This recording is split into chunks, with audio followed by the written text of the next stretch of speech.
Pay me, pay me, pay me my silver now. Pay me or go to jail. Pay me my silver now. Good morning, Bix Weir, roadroo.com. With your morning horn disease, your sip of chaga coffee. More info on the silver con, the silver rigging operations. Really interesting. If you've been on the road to Ruta about a year ago, or a year and a half ago, Jenny Moonstone and I were talking about silver. I'm like, when's it going to end? And she's doing readings with her tarot cards and all that. And she said something that was really interesting. She said, the old way is ending, but they're going to try a new way. And it's not going to work, but they're going to try it. That's the way to rig silver prices. We are in that process of that new way right now. It was actually wasn't a new way. It was an old way. Let me show you what they do. First of all, silver's getting slammed. Why is it getting slammed? Remember we were talking about the 200-day moving average. If it gets above that and holds, it's going to run up. If it goes below the 50 and 100-day moving average, then the exact opposite happens and it goes down. And you can see that's what Bank of America and JP Morgan were gunning for. Right here, it has just dropped below the 50-day and 100-day moving average. It is like clockwork. It's embarrassing how the CFTC doesn't see the rig job. When you have concentrated traders pushing the price up, down, and sideways, less than 4, it is actually 2 now, maybe 3.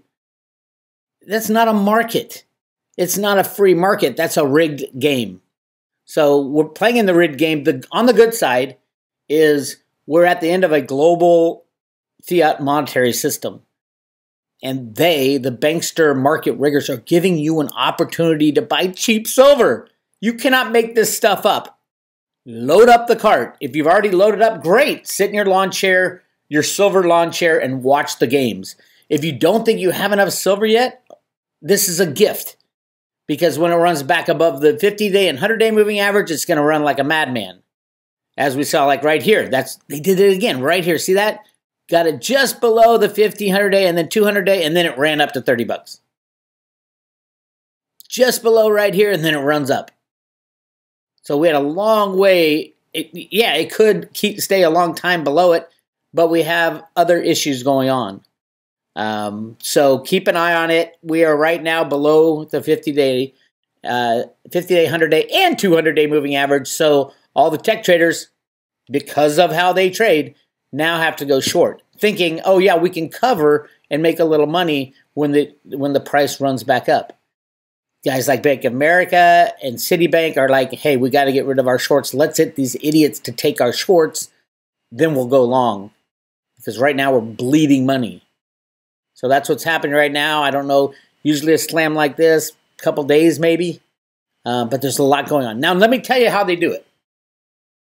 Back in mid-2000s, there was a scam called the gold leasing scam and silver. The way it happened is that the central banks around the world were convinced by Robert Rubin and Larry Summers to, and Jeffrey Christian, by the way, to lease out the gold in their reserves. That's where all the gold was. It was held at the central banks and the host countries. So that Robert Rubin ran around convincing everybody, hey, you might as well earn some interest on your gold. Why don't you lease out your gold to these bullion banks who will pay you 0.001% or something ridiculous. And, oh, by the way, hint, hint, we're going to help suppress the price. And we've got this scheme going to launder this Yamashita's gold, whatever you want to call it, Yamashita's gold in the hundreds of thousands of tons. And we set that up through a company called Barrick Mining. And we got George Bush and Charles Schultz and all these luminaries on the board. We're going to do this. We're going to control the system. We're going to take down Russia. We're going to take down the world. This is where we're getting all our money for the black ops, blah, blah, blah.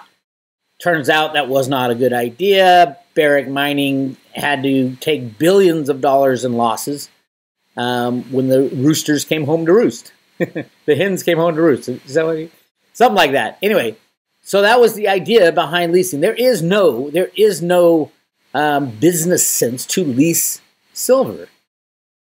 none that I know of. Can you think of any business sense that makes sense to lease silver? There's none. Because when you need silver, just like you're leasing a car, you need your car for a certain amount of time, then you give it back. With silver, why do you need silver for just a certain amount of time? If you have silver, if you want silver, yes, you should get silver. The other problem with leasing taking futures out, selling short, was the mines were selling short such that they can suppress the price. Yes, the miners were suppressing the price of gold and silver. And that all blew up in their faces in the early 2000s. Voila, everybody took billions of dollars a hit. Turned out to be a huge mistake. So they started changing the way that rigging is done. Bear Stearns went down. Then JP Morgan took over the silver rig game. And what they did was really interesting. They'd short the COMEX to keep the price down, and they went out and got over 1 billion ounces of physical silver off the markets, off various markets, off the COMEX, off the LBMA. They were buying up mint coins, silver eagles, Perth mint coins. They were doing everything to soak up as much physical silver as possible. That ended when Trump and the good guys said, okay, JP Morgan, it's time for you to stop because you're trying to destroy America, which they were in the repo market. And so they fined them $920 million, the largest fine in commodity history by far. But for some reason, the criminals are still allowed to participate. They are the largest holder of silver on the planet, and they are the custodian of SLV. BlackRock is 100% in on the game. I've been saying that for years. They own SLV. They don't own the physical silver. It's in a trust owned by the beneficiary of that trust, which is the shareholders. Theoretically, not theoretically, legally, SLV is owned by the shareholders, just like a stock, like Apple Computer is owned by the shareholders of that company. So here we are today. Jenny called it. She said, the old way is going to end. This was before the JP Morgan stuff. The old way is going to end, but they're going to try to implement a new thing. That new thing is JP Morgan taking its physical silver and leasing it out to Bank of America, who has no feasible reason to lease silver. Now let's take a look inside behind the curtain at what they actually did. And I did the calculations for you, so you don't have to worry about that. Let's go back to the end of the third quarter last year. That's where it kind of really kicked off for Bank of America. You can go back a couple months, but pretty much it kicked off. They had, according to the OCC, this is the Office of Comptroller of Currencies. It is not COMEX. This is not COMEX contracts. That's separate. They got their own problems on the COMEX. What they did is they leased the metal in and then shorted on the COMEX. And we can see that by the deliveries. Let me just show you the deliveries that happened right here. In December, 1 year later, I'll show you the fourth quarter in a second. Bank of America is right here. First time ever they've had a major delivery, almost 25 million ounces. It had to be below 5,000 just to keep it off the radar. It came in 24 million ounces of silver. Unheard of amount. That's a lot of silver. And where'd they get it? From JP Morgan. Now, what happened to that silver? How did they get it back? Can they get back the rest? Well, what they did, the third quarter they had, and I did this calculation. The calculation is the total dollar amount of their derivative position. This is on the OCC data for precious metals. There's a little bit of platinum and palladium in there, but not much. So it's 3.364 billion divided by the price of silver at that moment on September 30th is 23.5. So as of September 30th, they held 143 million ounces in silver derivatives. Let's look at the next month. This is when it gets really crazy. So December, the end of last year, that jumped from 3.36 billion to 8.3 billion, over double. But what you need to think about, it's not the dollar value. Had the price of silver doubled, the same thing would have been shown. It's actually the amount of silver derivatives that were added vis-a-vis the ounces of silver.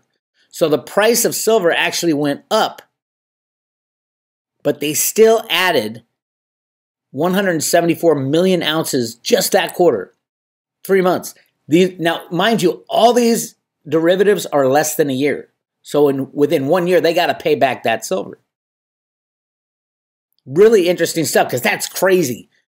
Who allows an entity to dive into a commodity, a too big to fail entity, Bank of America, to dive into a commodity such that they more than double their exposure, even though they're losing money. They double their exposure to the silver short at the end of December. That brought them up to 317 million ounce short position. Least position, short position, same thing for the most part, unless the lease contracts say something different. Now, we haven't seen what the lease contracts say, but we know it's JP Morgan and Bank of America rigging the silver price. So that's what they did. By the end of December, fourth quarter, they had 317 million ounces. Now we get into the good stuff. The first year, do you remember Jeffrey Christian and Jeff Curry freaking out at the beginning of 2001 about the silver short, about silver derivatives? They're saying, no. The silver shorts are hedging the ETFs, which is completely illegal. That's Jeff Curry saying that. But hey, illegality is part of the United States system, so we deal with it. I found something very interesting. Let's take a look at the first quarter. The first quarter, right there, 83.45. Wait a minute. Wasn't that the same as the end of the year? 83.45. 83.45, 83.45. 8,345,000,000 ounce derivative position. Now, that tells me, unless it's some freak of nature, they were exactly the same. What is it about 83.54 that made Bank of America think, hey, we can't change that number?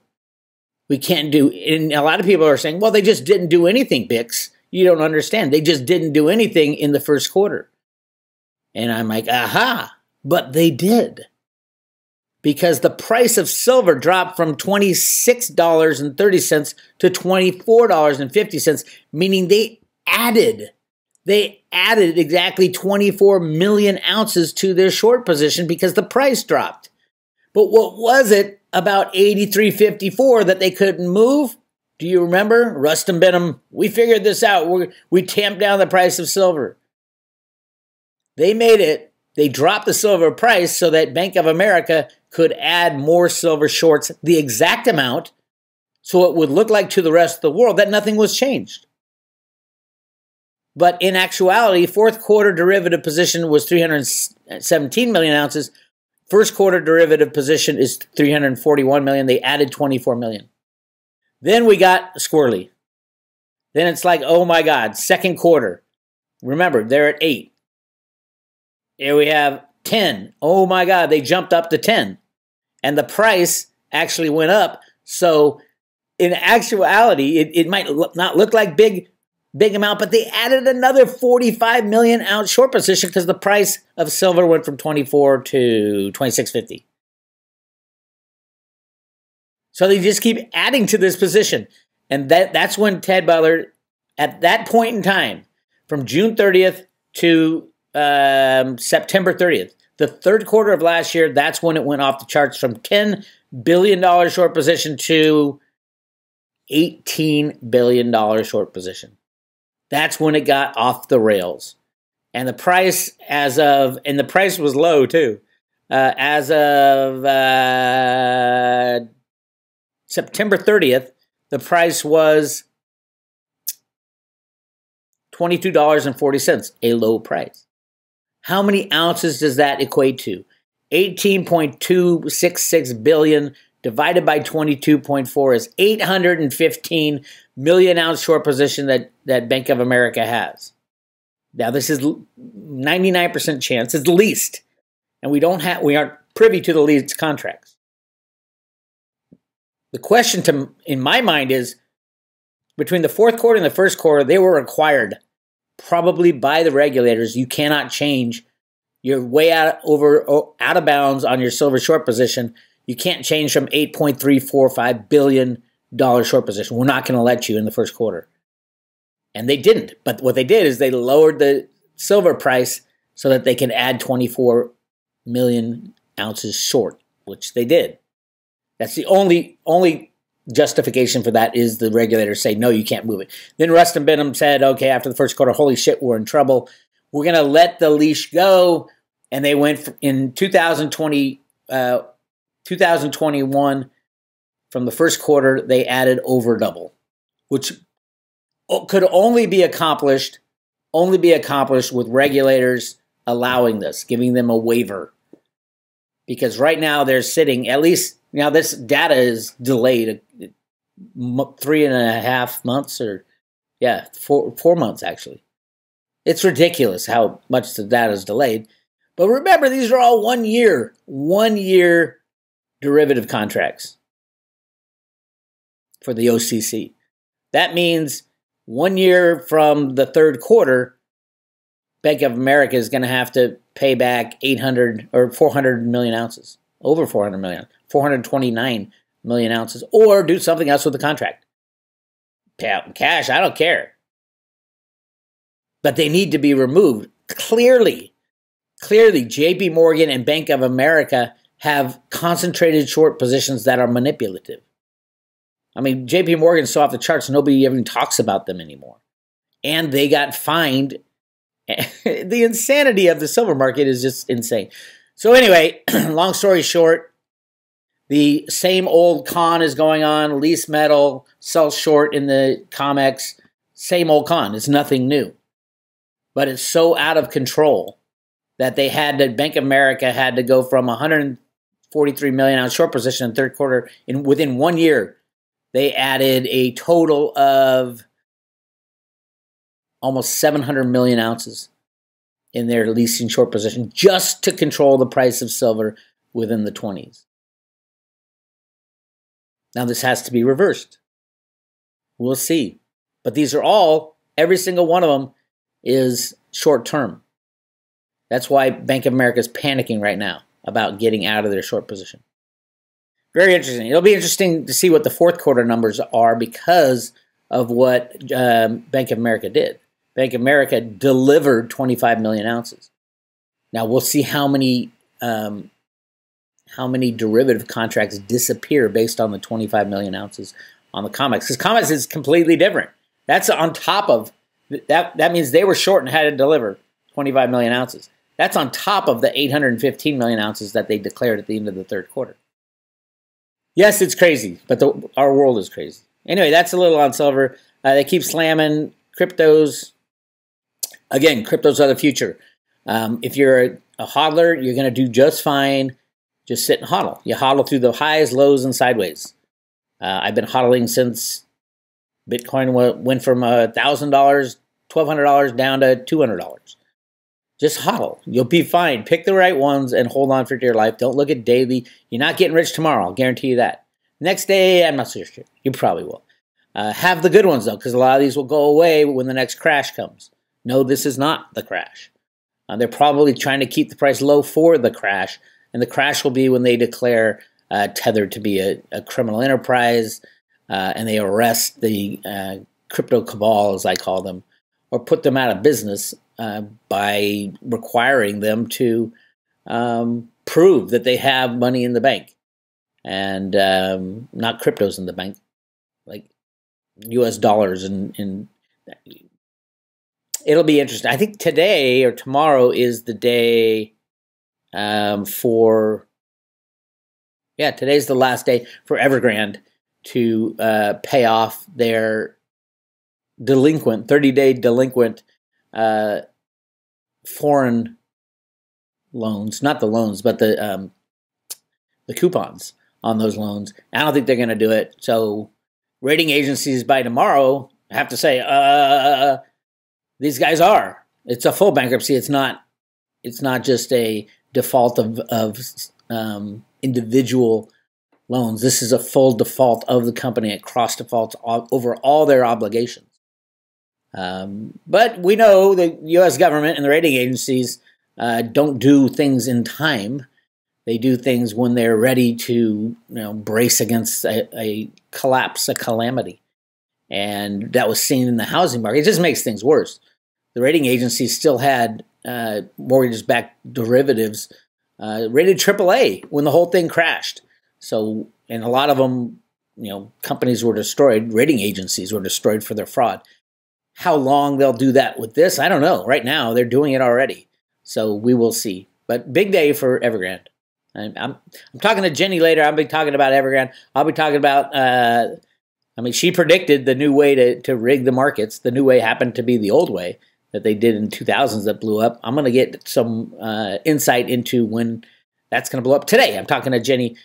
Go check out on the private road all the stuff we have. Here's Rockefeller's hidden sacrificial altar at Jekyll Island. Really interesting. There's so much more to Jekyll Island than, that's where the Fed meeting was held. No, so much more. Monetary reset to reveal shocking but true gold-silver ratio. Go check that out. A whole ton of stuff in there. Go check it out. We have a blast. Go to roadtoroad.com if you're not a member and join the private road by hitting subscribe today. And we will send you 50 Theta and Theta Fuel. Theta Fuel, and T-Drop are going to be the #1 cryptocurrencies to own for the next 10 years. I believe that Theta will be valued higher than Bitcoin. And Bitcoin's at what? $35,000 now, and Theta's at $3,000. So that's my prediction, at least in market cap, because there's more Theta tokens than there is Bitcoin. But in market cap, Theta's going to be the call. If you don't know anything about Theta, go do your homework. It's not anything like any cryptocurrency you'll ever know. It's a tech company. It's a tech company, and it is necessary for the expansion of broadband for us to move into a high-tech future, the sci-fi future that Cliff High talks about. We need broadband. We need high-speed broadband for all the equality people who want education open to everybody. Everybody needs access to high-speed internet too. So that's a huge problem in the United States and around the world. The problem is cannot be solved with hardware installations like 5G towers on every corner. 5G only goes 100 yards. So that's a horrible way to do things. But you download an edge node on everybody's smart TV, everybody's computer, and everybody's sharing their broadband, voila, you've solved the problem with the download. And that's what Theta is. It's software. So that's my take. It's Bix Weir, roadtoroad.com. I'll talk to you later.